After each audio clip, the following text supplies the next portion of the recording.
let's just look at now. I've sent out a whole bunch of notes, and fortunately, I don't think I can kind of go through that in any degree of detail. So let me just bring your attention to which parts of the notes I'll be focusing on for the remainder of this course. So I will start today with chapter 22 of my classical mechanics text, which I have sent out to you. Okay. The name of this chapter is Connections on Vector Bundles, affine connections on tangent bundles.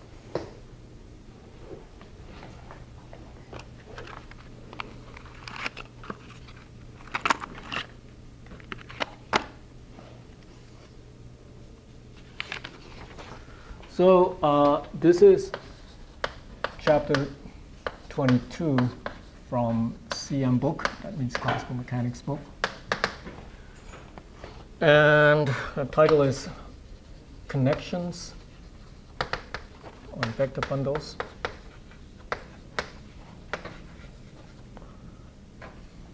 Specific example is affine connections on tangent bundles.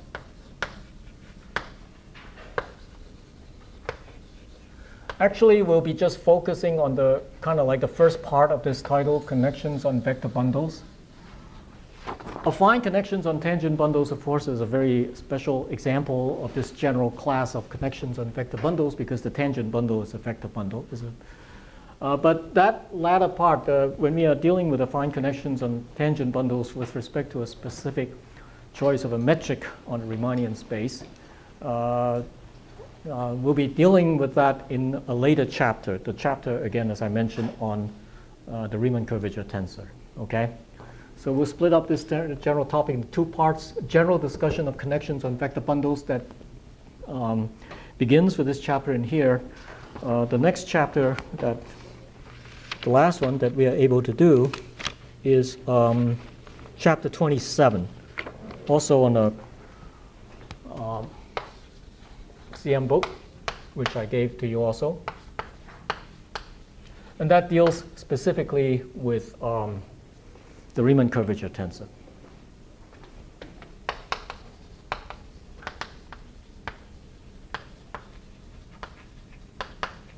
Which, of course, is the basic mathematical tool that is used in the general theory of relativity. Okay.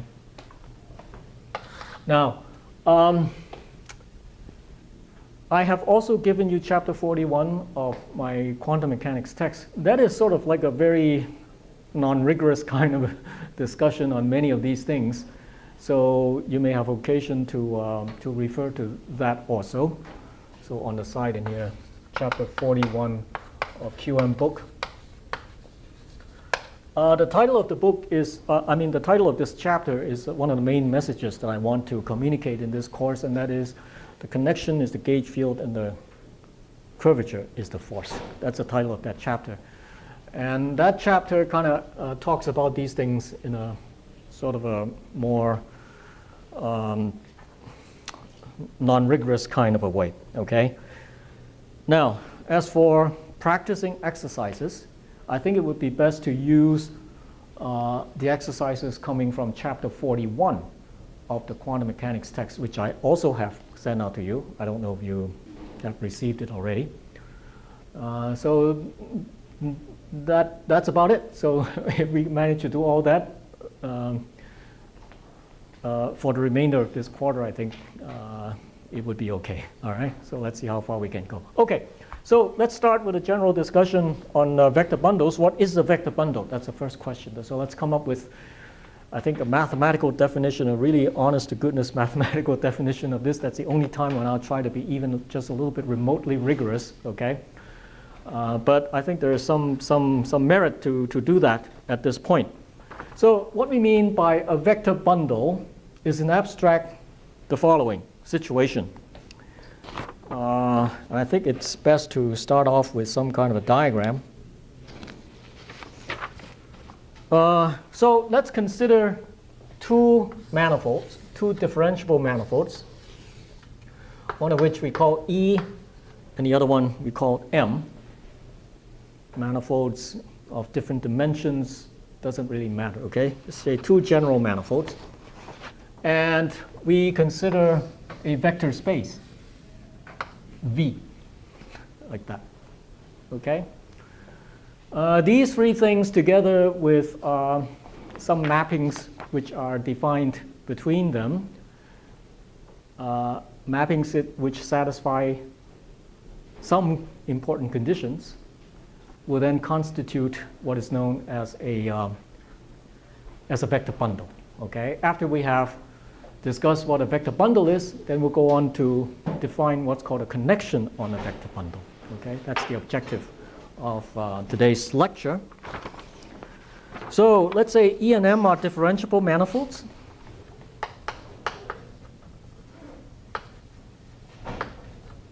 Doesn't mean electricity and magnetism, okay? Just call them E and M, okay?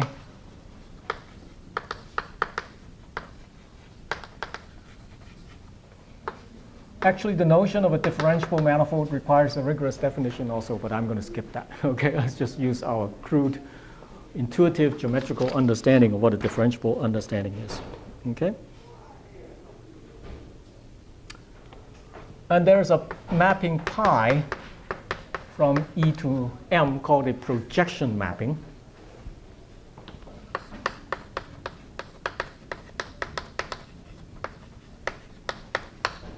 This mapping is an onto map. It's a surjective map. It means everything in here will come from something over there. Okay?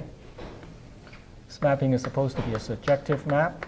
In other words, onto.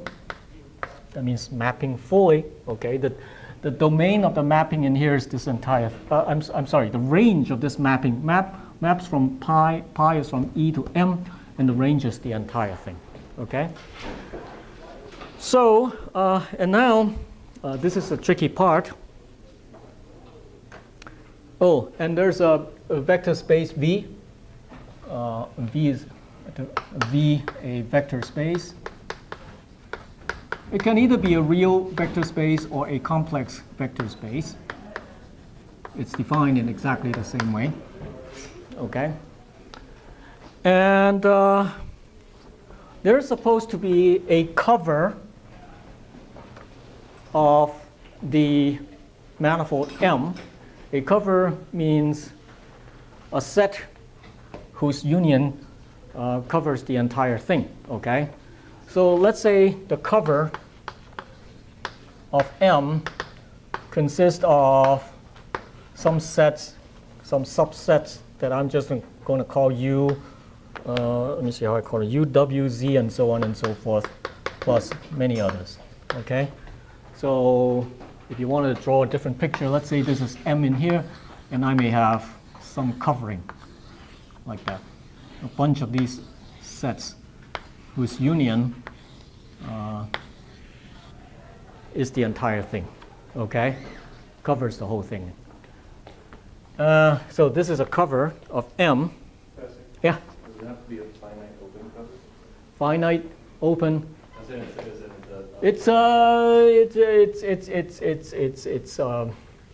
But what do you mean by finite? As in it has finitely many subsets that cover. No, it doesn't have to be finite open.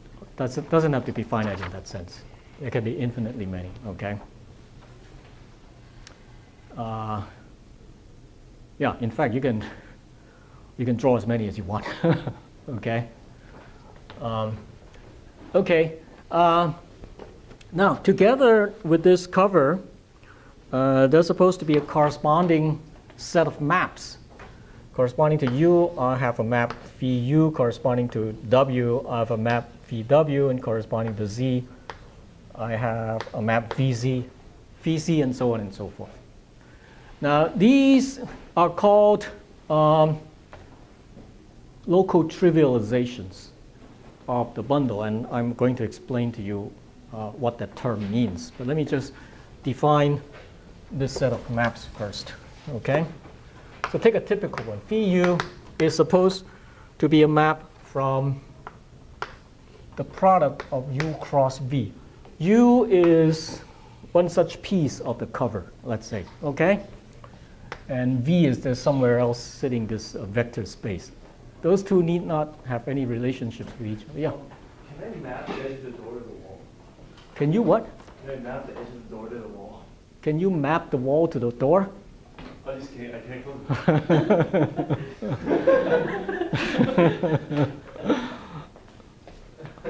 Let's see. What would be a proper answer to this question? 2. Okay, this is to the inverse of the projection map, okay? So now pi is supposed to be a, supposing that there's something here, right? So pi takes you from E to M. So let's say pi takes you to some element here that I'm going to call this point X, like so, okay? And this map is surjective so that every point in here has a preimage over here, okay? So I take the preimage of this whole thing. That would be pi inverse of U, okay? And it would come from something in there, okay? All right, and there's one such map corresponding to each of these pieces of the cover, okay? It's always the same V, some vector space. And this is some neighborhood in the, actually M is what we call the base manifold, as you know, as you realize, okay? Now, this map has to satisfy these maps, and I'm going to take a typical one of them. Each one of those has to satisfy 3 very important conditions. The first one is that this is a diffeomorphism.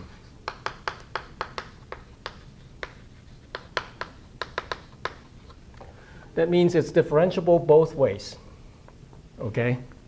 That's what a diffeomorphism means, okay? Number 2, oh, actually there's another piece to this. First condition, and that is also very important actually. First, VU is a let me simply call it a diff, okay, a diffeomorphism.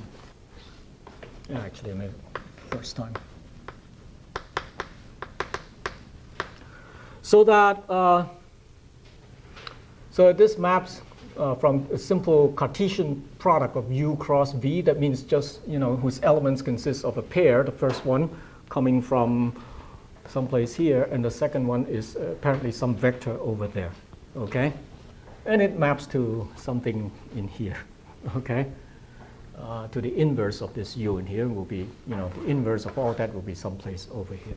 All right, but for the time being, let's fix the X. Let's fix the X first. And so for a particular X in U and a general V in the vector space V, this phi of U would have to satisfy this condition.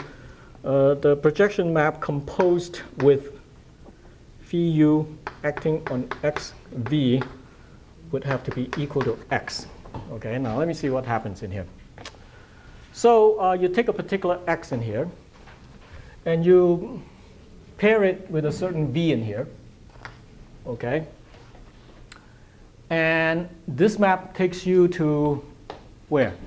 To someplace here. Okay. That means someplace over there. Okay, let's say this is a point.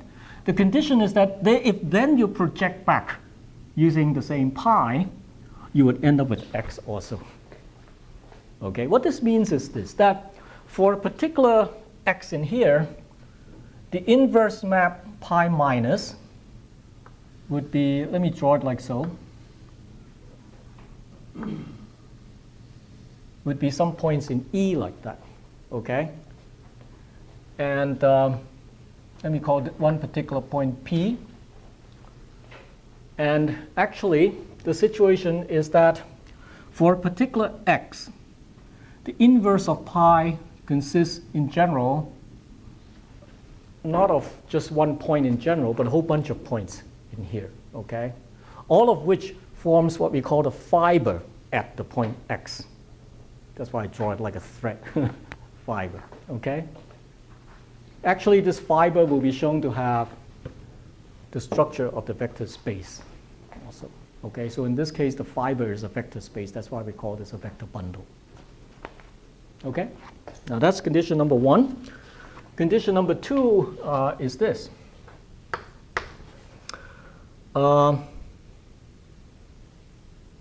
For any x in U, so for example, we pick a point x in here, and any v in the vector space V, so we pick a vector over here, v, let's say, this vector right here.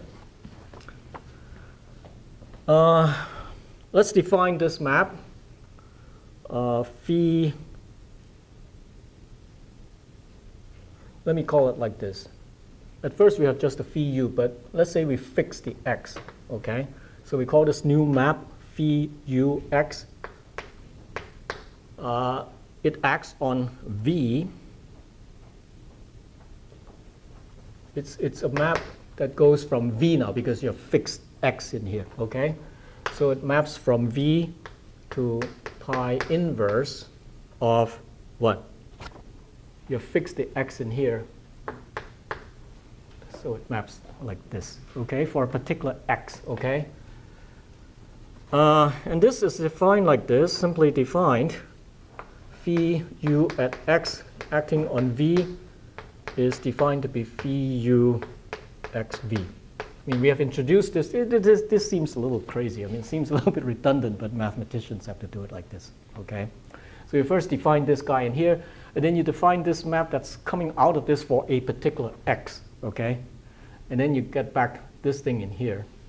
And now, the point is, the second condition is that this particular map has to be a homeomorphism, okay? This is a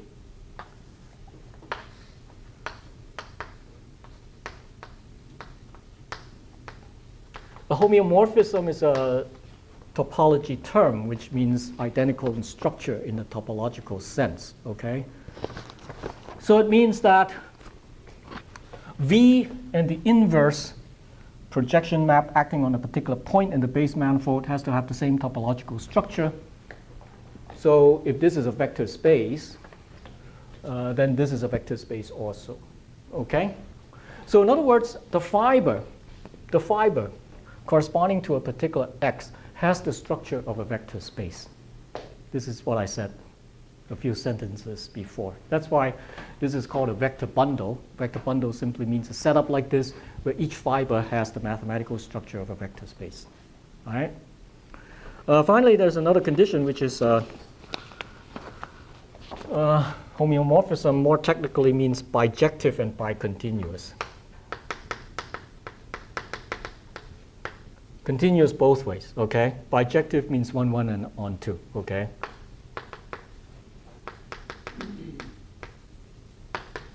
Like that. So finally, the last condition is the meat of this whole thing. For the last condition, we look at two pieces of the cover which overlap with each other, like so, okay? So there's a U in here, there's a W. And so let's say we consider the intersection is non-empty, so that at least there's this one point, okay? So let's call that point X. So we write the condition like this for any X in U intersect W, which is supposed to be non-empty. Then we define this map. Allow me to go back up to here. We define a map which obviously is something that connects the two pieces of the cover from U to W, okay? Which is a map from U intersect W to a group, which is the general linear group on V, which means the group of linear transformations on V which are invertible. General linear group is a group of invertible linear transformations on the vector space V. Okay? Now, how does that work? It's defined to be like this.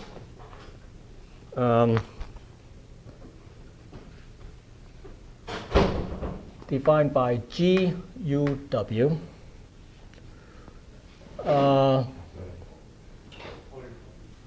G U W.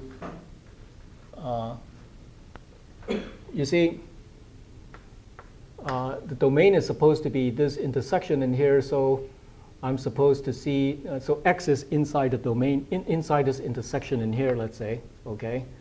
And so I am defining GUW, X, that means something here, okay?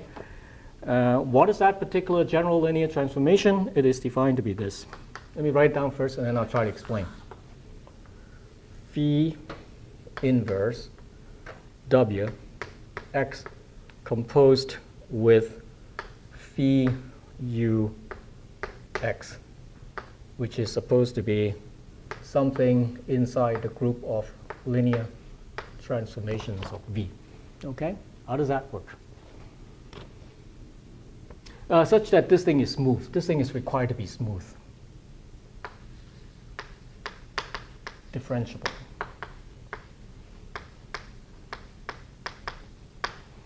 Okay. So, which map is this? Now, if you look at something inside of GLV, something inside of GLV is a linear invertible transformation on the vector space V. So it maps some vector in here to some vector in here also, okay? But let me draw two copies of it, okay? Here's another copy of V, okay? And so let me consider this vector in here.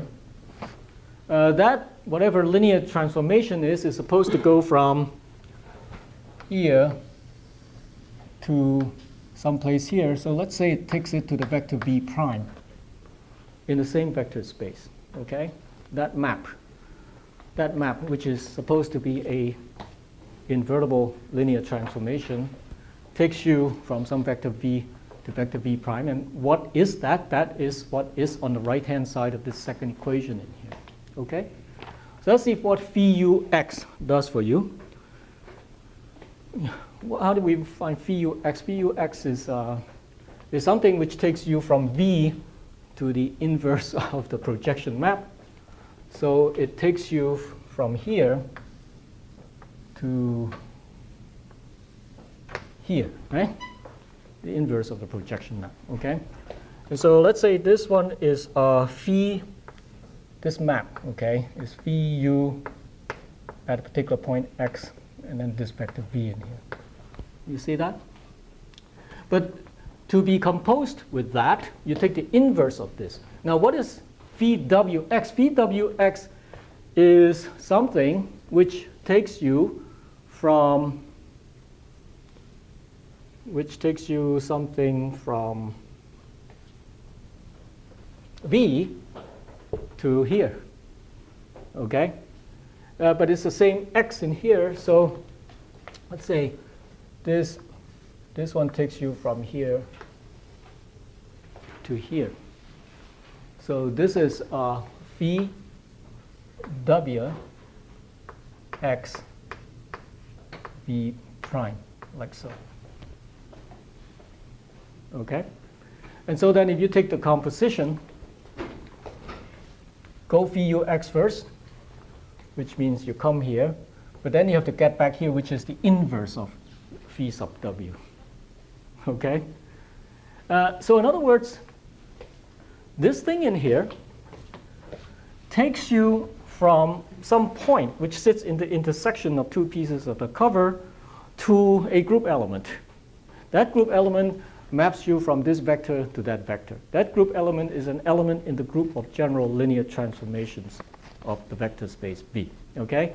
If V is an n-dimensional vector space, then you can think of that group to be the group of n by n invertible matrices. All right, so it's a very big group, okay? It includes all those things, SO3, SON, or even for the case of complex spaces, SUN, and so on and so forth, okay? General linear group. That's why it's called a general linear group. It's a very big group. Okay, so that's a picture. And now, for some terms, so obviously, this all looks very abstract, so you need something to hang these ideas onto. So you have a base manifold. You have the whole bundle manifold, which is this E in here. Okay, so in a sense, this E kind of includes this in here, in a sense, because there's a map which takes many things in here to one thing in here, like so. Okay, and then corresponding to the inverse projection map of one point, you have that fiber, so to speak. That's known as the fiber sitting above this point X. Okay, that fiber, by one of the conditions, needs to have the structure of the original vector space that's given here. Okay, so that fiber, so we call this the typical fiber because every fiber sitting on top of each of the points in the manifold has to have the structure, the same vector space structure. Okay, so this is called a base manifold. Pi is called a projection map. These fees are called local trivializations. That's an important thing to remember.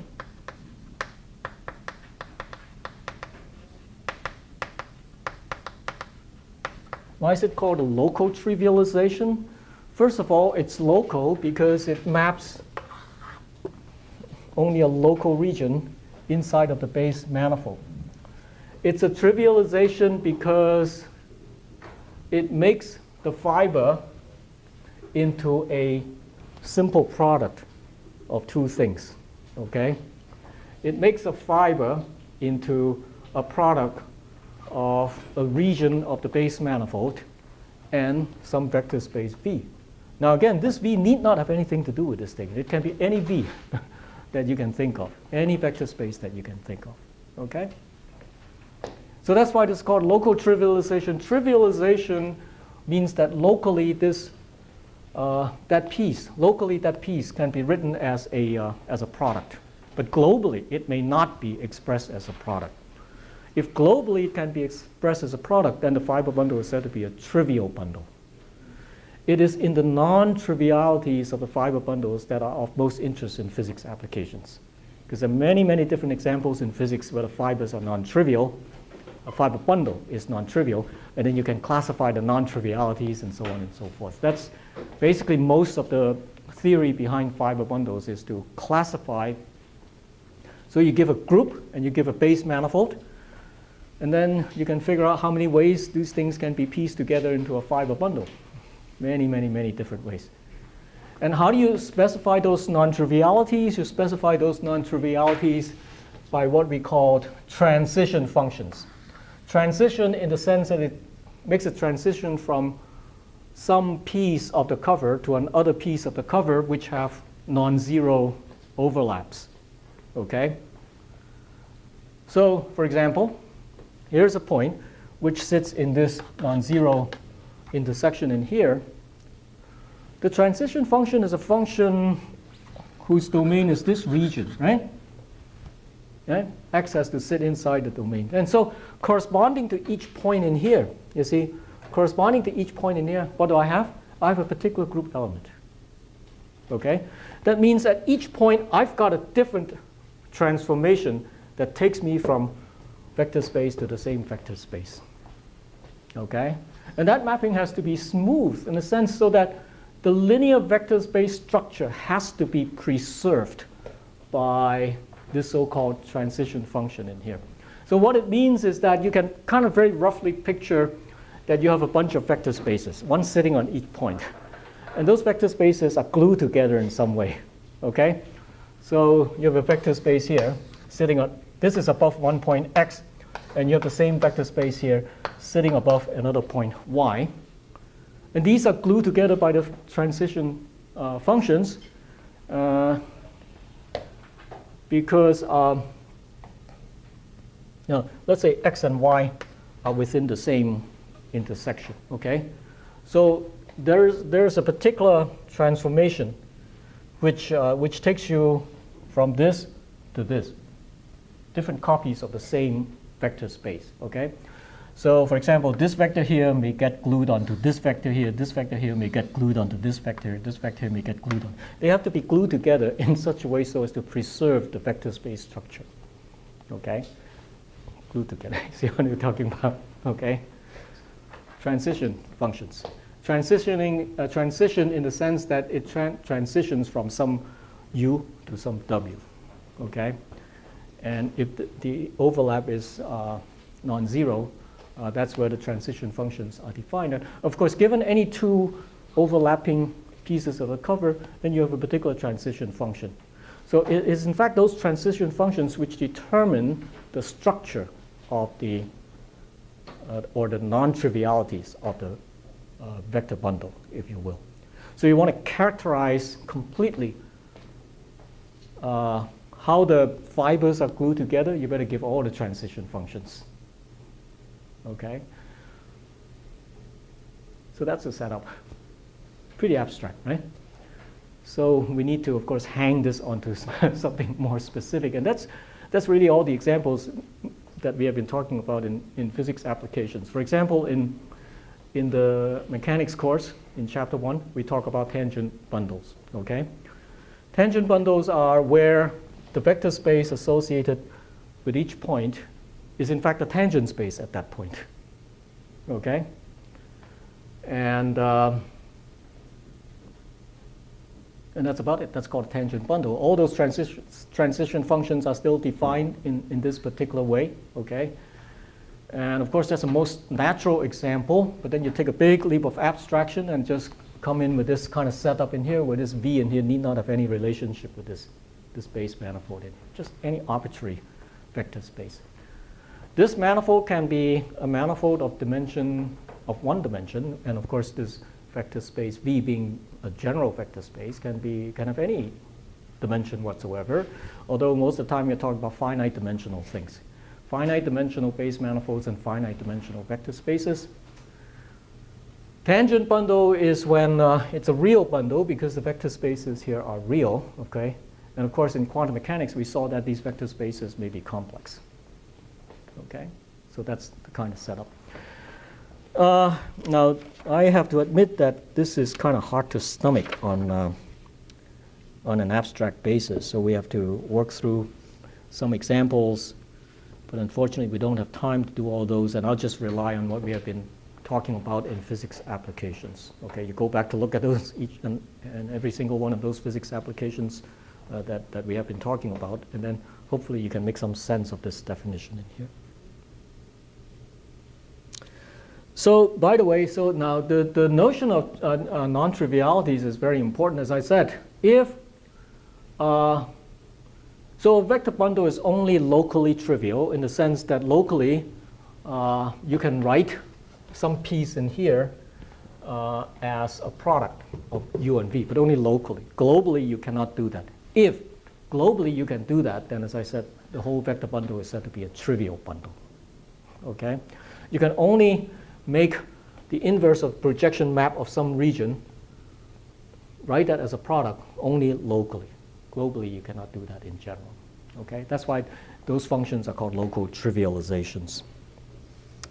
So again, pi is called a projection map. The vector space V is called a typical fiber. These functions, phi of u, is said to be a local trivializations. The GUWs are called transition functions. And this whole thing, the inverse projection of a particular point is called a fiber sitting above a point x. Okay? That is the entirety of the definition of a general vector bundle. Okay? Now, once you've got this, then you can immediately, define the notion of a connection on a vector bundle. But before we do that, we better define something that is a slight generalization of what we know as a vector field in physics. Okay? Vector field basically means that given any point in here, I have associated with it some vector in here. Okay?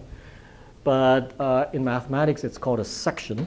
And the section has to be defined like this. So let's define things in terms of a section first, and then we'll be talking about connections is an extra structure which is imposed to be able to differentiate sections, okay? In other words, vector fields. And that differentiation is what we call a covariant differentiation, okay? Again, you need not copy this because this whole thing is just definition 22.1 in your text. Yes, 22.2, I'm sorry, okay?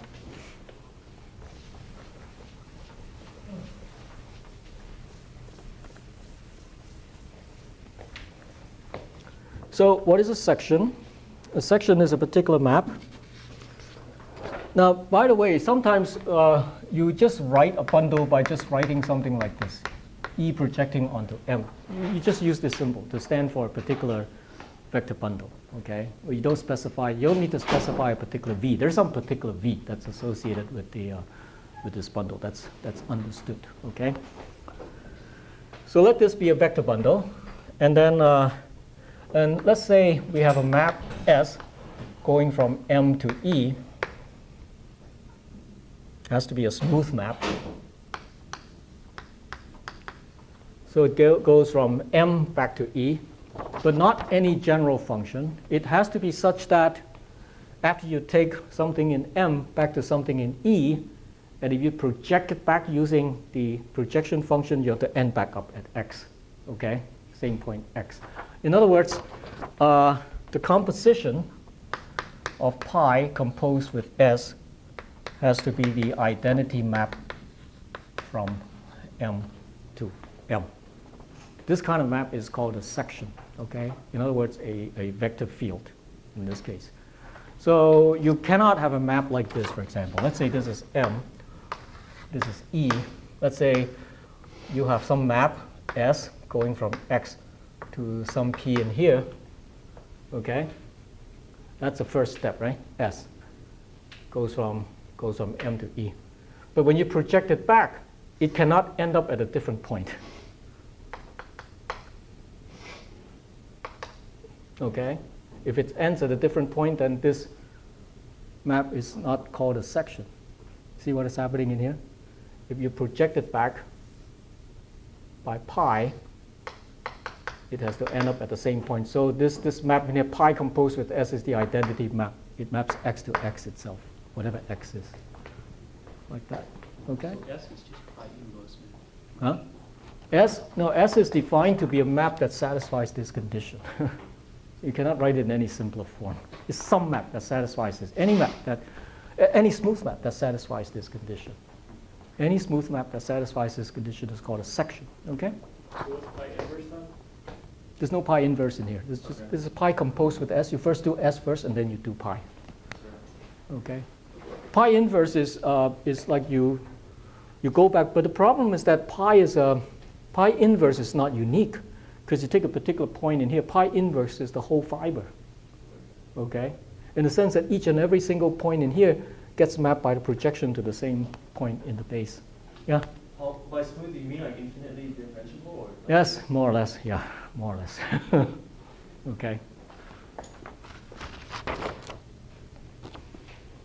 Okay, now having defined the notion of a section, I can now define the general definition of a connection on a vector bundle. Now this comes in as rather abstract, but first let me write this first. So a section, okay? Let's say I look at all the possible sections, okay? I look at all the possible sections, and then more familiarly, let's say I look at all the possible vector fields on the base manifold M. Okay, I look at all the possible sections. Then this thing forms a. I call this gamma E. is the set of all smooth sections.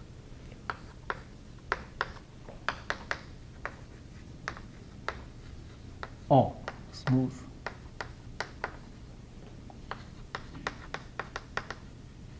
sections on the bundle pi e to m, and I call this thing gamma of e. So what that means is that each member of gamma e is a particular section. Each member of gamma e is a particular vector field. Okay?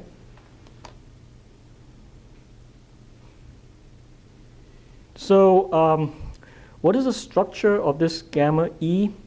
It can be viewed either as a vector space or what is called a C infinity M module.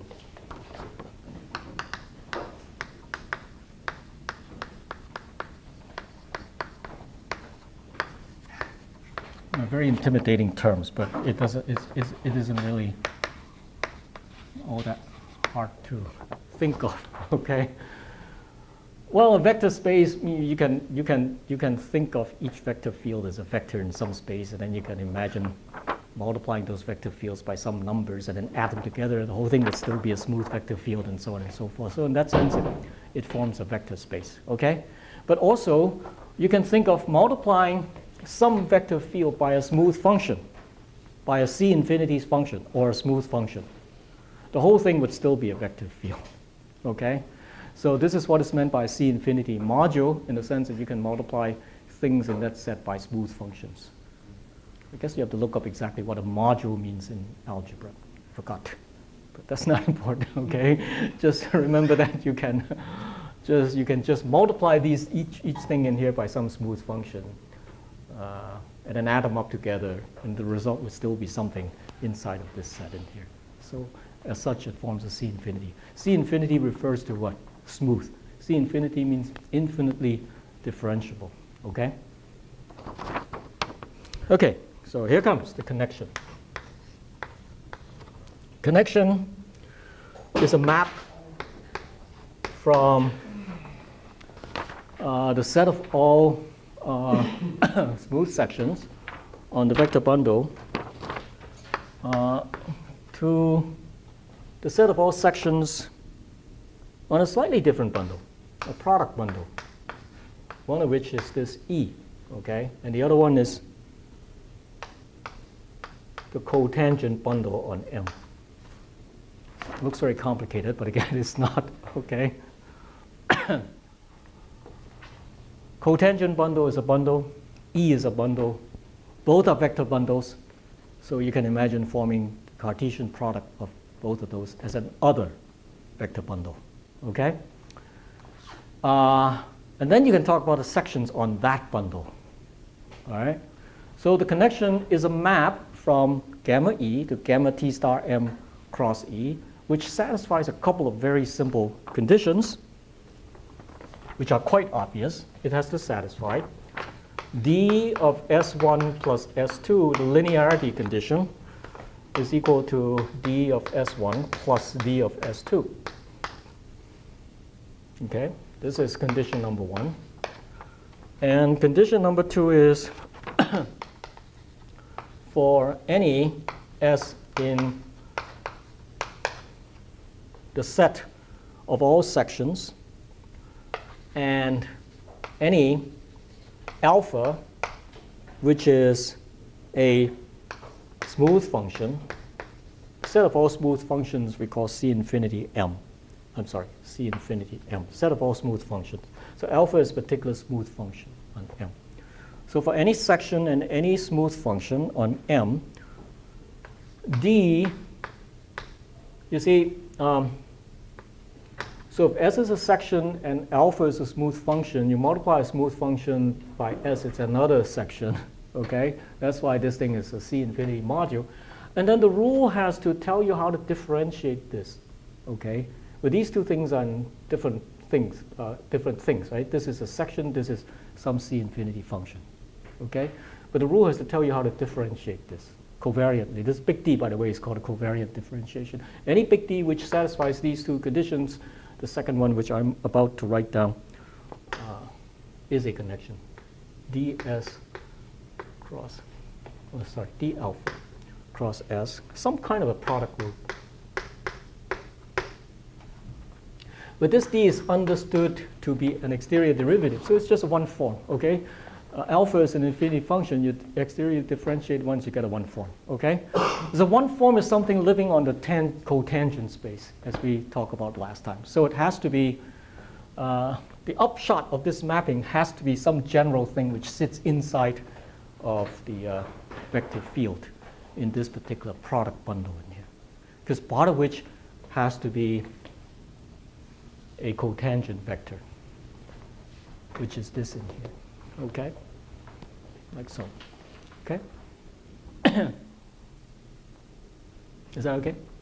So any mapping, any linear mapping D which defined between these two gammas, which satisfies those two conditions, is said to be a connection on a vector bundle. So it's very general. In general, there exist infinitely many connections on a vector bundle. Okay? So the bundle is not unique. One of the basic theorems, which we do not have time to prove, is that there must exist at least one connection on a vector bundle. Okay, so we're guaranteed of the existence of this kinds of linear maps in here. Okay, that's a basic theorem. Connection always exists. Now, let me immediately from this definition, I can prove a few more. So can I erase this part in here, okay? From now on, I'm going to focus on the connection business, okay? Almost time.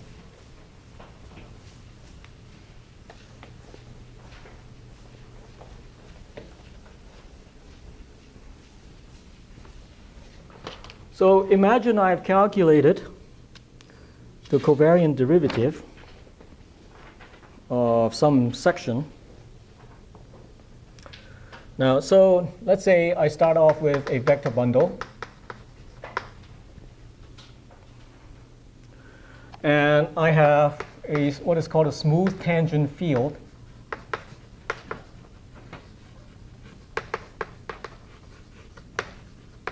On M, okay? Which means there's this M in here. At each point, I have the tangent space. From each point, I choose a vector. In the vector space, I choose this in a smooth fashion. I'm not going to define exactly what is meant in that particular case. You can kind of intuitively think about this. If I make such a choice, and I'm said to have a smooth tangent vector field, okay? So now, you see the tangent field set sits in the tangent bundle. There is the cotangent bundle which comes into play. One is the dual space of the other, so you can think of something on the cotangent bundle acting on a particular x on the tangent bundle to produce a vector, a number, right? Because things, what is a dual space? A dual space is a space of linear functions on its partner, okay? So something in a cotangent space acts on something in a tangent space to produce a number, and conversely, something in a tangent space acts on something in a cotangent space to produce a number also. And the pairing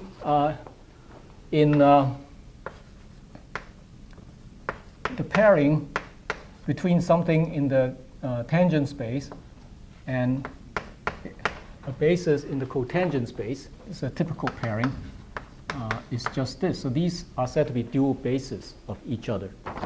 The partial derivatives form a basis called a natural basis in the tangent space, and the first order differentials can be considered as bases in the cotangent space, and these are defined in this particular manner in here. There's a pairing between them, okay? One acts on the other to produce a number.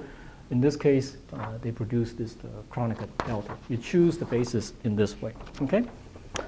Now, then I define something that is called a directional derivative. First of all, I have derived d of s. There's some covariant derivative acting on s. You see, the covariant derivative acting on s produces some section in here, okay? And there's this cotangent part. And then I can use a particular x to act on this to produce a number, right? So that's how I define the directional covariant derivative with respect to a particular tangent vector field x to be defined as the pairing between x and ds, like that, which gives me something just in the space of the original sections, right? Because I've paired off this with the part that sits in here, d alpha. You see, d alpha is something in the cotangent space, and x is something in the tangent space. Those can be paired off to give a number.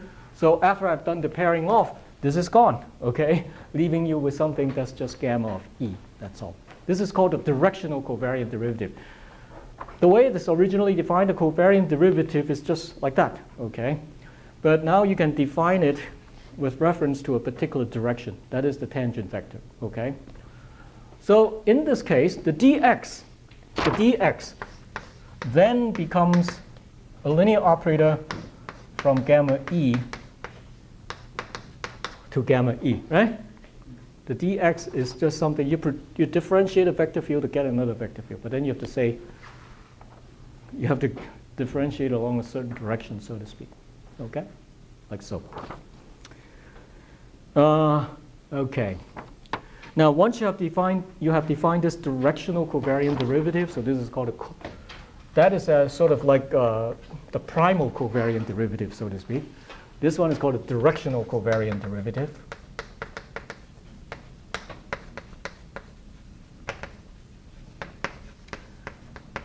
Then the covariant derivative, and this is an exercise, can be seen to satisfy these four very useful relationships. D of x plus y of s, and guess what? Is equal to d directional derivative along x plus directional derivative along y of the same section. Okay? That's condition number one. Very useful to use. If you have an x, you multiply it by some function, some smooth function, it's still a good tangent vector field. Okay? So you can think of the covariant derivative along this vector field, okay, is equal to d alpha times dx, acting on s, like so. So this is these can be proved. Okay, in fact, one of the exercises asks you to prove this, and its solution has been supplied to you. This is a problem in chapter 41 in the quantum mechanics text. So you might want to look it up. And then you have, obviously, this is quite obvious. X of S1 plus S2 is equal to dx S1 plus dx S2. And finally, dx acting on alpha s. Okay, alpha is again some smooth function on M. Okay,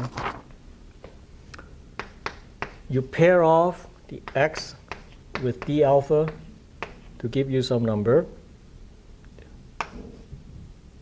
times s plus, kind of like a product rule, plus alpha d x s. Does that make sense? Okay. So this is something in the cotangent space, this is something in tangent space. You can pair them off. It's actually a function because you can imagine this thing defined over a certain region. Okay, so then the result in here is some smooth function. Some smooth function multiplied by a particular section S is also a section. Okay? So these four are very useful conditions to use. And remember the covariant derivative that we introduced in the Schrödinger equation? Remember we wrote this d along the ith direction of some wave function which can be considered as a vector field, okay? Although in that case we're talking about a one-dimensional vector. This is a covariant derivative, the directional covariant derivative along the ith direction. Okay? That's all. And obviously you can talk about different, as many different values of I as there are dimensions in the base manifold. Okay? Okay, I think this is a good place for us to stop. Why don't we take a 5-minute break, and then when you come back, let's say we start the test at 3 o'clock sharp, so you have 50 minutes to work on it, okay?